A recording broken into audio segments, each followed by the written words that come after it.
Bukod sa mga pelikulang Pilipino, sa kauna-unahang pagkakataon, isang Bangladeshi-Filipino film ang itinatampok din sa Toronto International Film Festival ngayong taon. After the screening was done, while I was standing on the door, people came to me and looked for the director, and they said so many good things about it.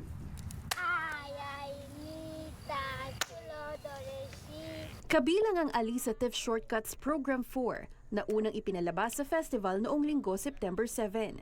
Ang short film na proyekto ni Adnan Al-Rajiv at ng Filipino writers na sina Arvin Bellarmino at Kyla Romero at Filipino producer Christine De Leon itinampok at nakatanggap pa ng parangal sa nagdaang Cannes Film Festival noong Mayo.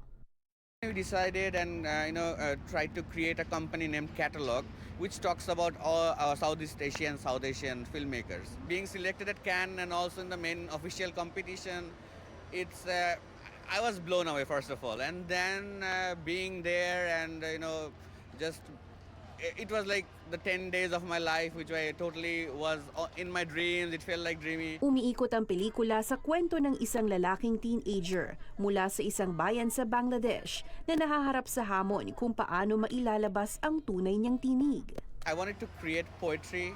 I wanted to create an allegory for the universal tension between the self and the society. So, it doesn't only belong to our Bangladeshi struggles. It also goes beyond my nation's struggle. Ayon kay Al-Rajiv, isa itong metaphor.